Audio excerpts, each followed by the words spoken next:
The latest. Thank you for your love and support. I appreciate you. Oh, Ivory Coast is on fire. Ivory Coast is on fire. And Alassane Ouattara is, people are saying that he might leave. Oh, he might leave.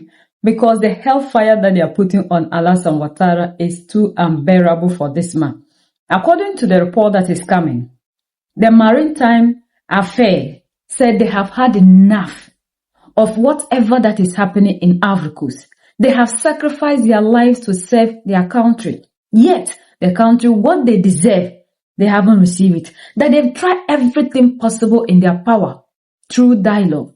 But nothing positive came out of it. And they deserve better for their lives, for their families. They cannot be sacrificing everything in the country. Yet, what the country needs to do, the country isn't doing that. So they hit the street. First in history, that they didn't want to do this. But now where things have reached, they have to rise against the government because the government is not yielding to their request. That every channel from April, May, like they have done everything. And each time they meet to dialogue, nothing positive comes out of it.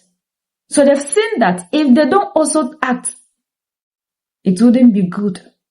So they have no other option than to hit the streets, to rise up, to demand for what is best for them.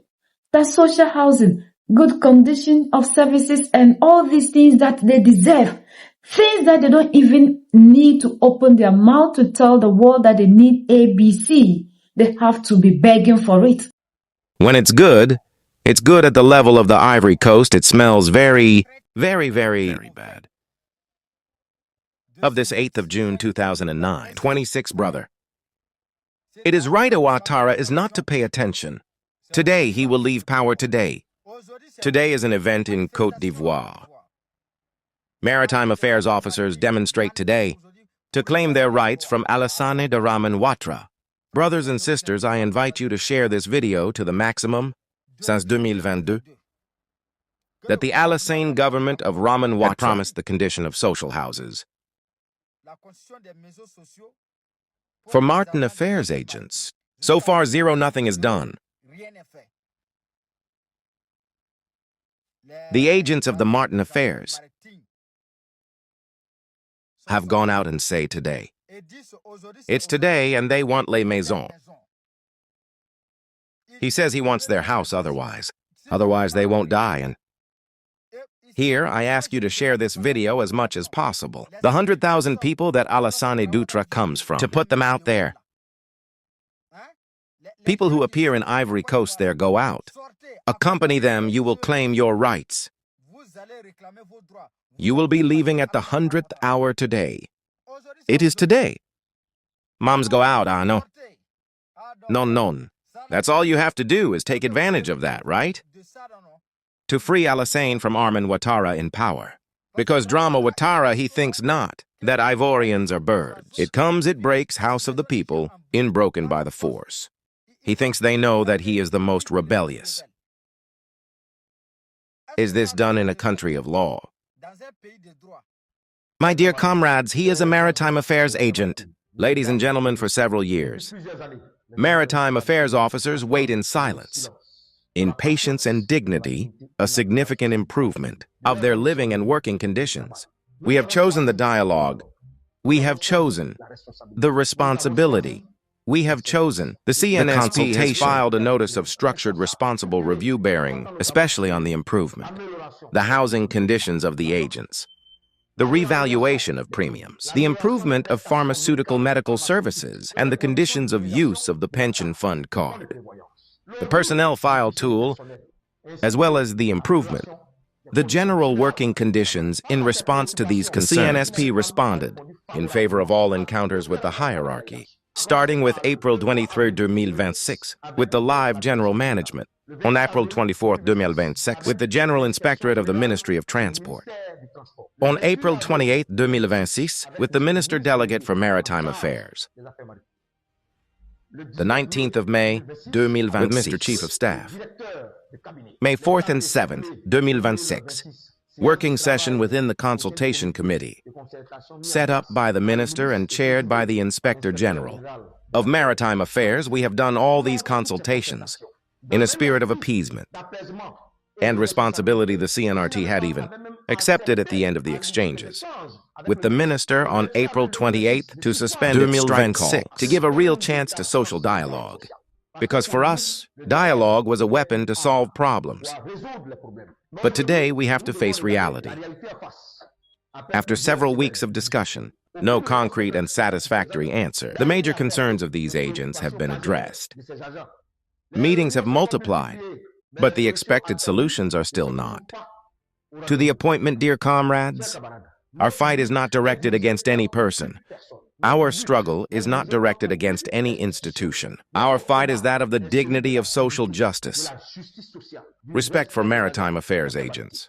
We lead this struggle because the motivated youth, respected and treated fairly, contributes more to the influence and the effectiveness of our administration. We lead this struggle because our families aspire to better living conditions.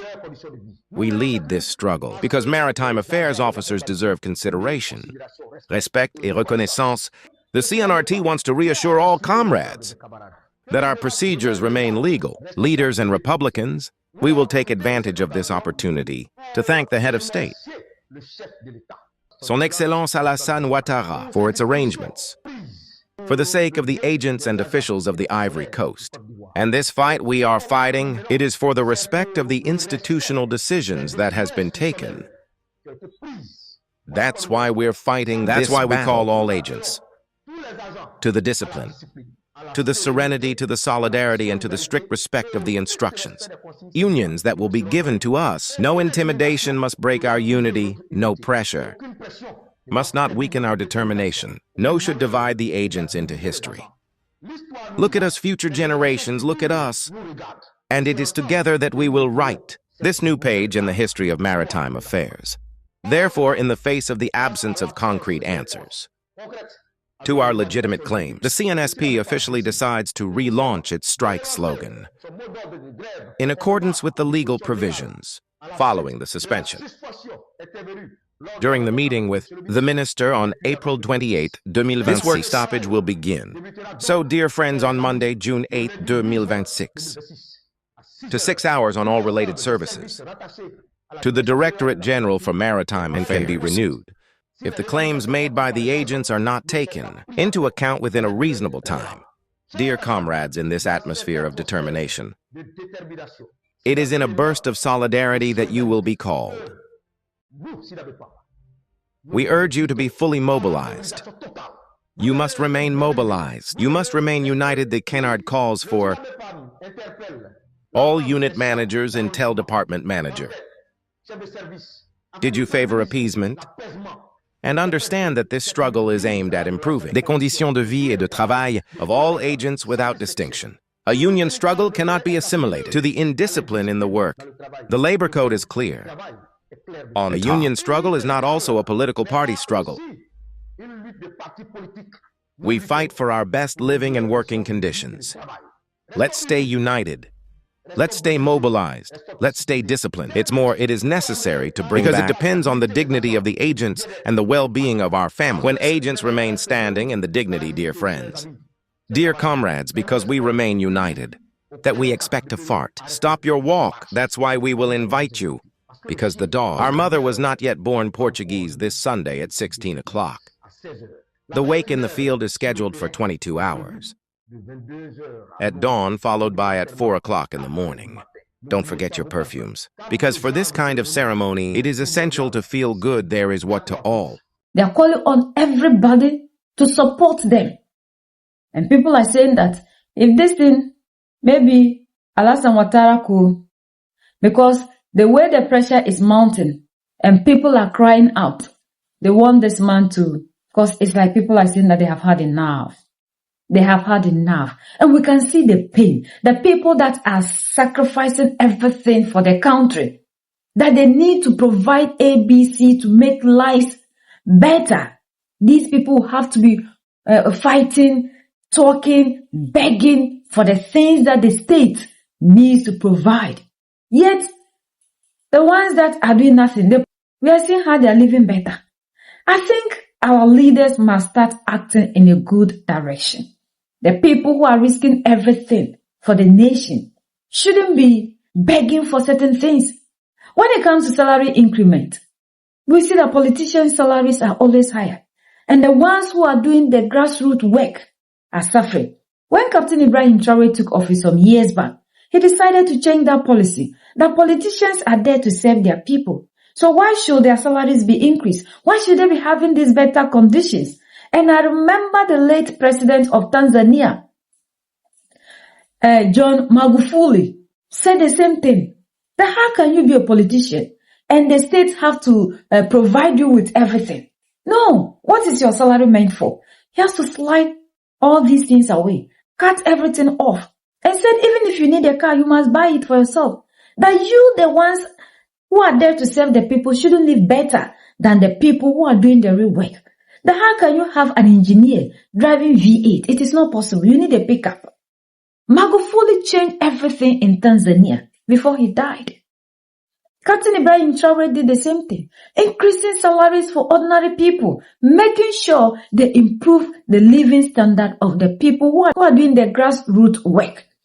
So why should we, the ones paying the taxes, doing everything possible to make sure the economy of the state keeps running, are the ones who are always suffering, struggling? We have to be begging for increment of this, begging for good services, begging for all these things, peanuts for increment. It is not possible. African leaders must change. We cannot develop a nation when the majority of the people who are working, making sure the economy keeps running, will not be living in absolute poverty, hardship. It's like when you are a government worker, it is not a crime now, because you have to be begging for these things that the state needs to provide for you. You need to be begging for all these things. And how do we move forward? So at the end of the day, people will be reluctant to commit, do all that it takes to keep the state running, because they see that they are neglected. It is bad. It is bad. You can see the pain, the frustration. Always, this is what we see. They go and sit down, we are negotiating, and at the end of the day, they don't give out like they said. Nothing good came out of it. Time without number. How? Why? Why should people be begging for these basic things? Yet the politicians don't struggle to get them. At least the politicians are also here to serve us. So when things of this sort happen, at least think about the ordinary ones. When you are giving a percentage of increment, don't always give the politicians 70, 60, 50, while these ones are receiving like 10, 11. It is not possible. The balance sheets are not adding up. This is painful. That the people who are risking it all needs to be begging this way. And for how long will this continue, our leaders? When you do this, the public sector, people wouldn't be ready to do anything for the nation. And that is why we are saying that we are not patriotic. Because the state must also do something for us when we are serving it. It must not be the people serving the state all the time. We are all servants to the state, but the state also owns us a responsibility to take care of us. So the time for our leaders to start treating workers fairly is now. If Mali, Burkina are doing this, why can't other people do it?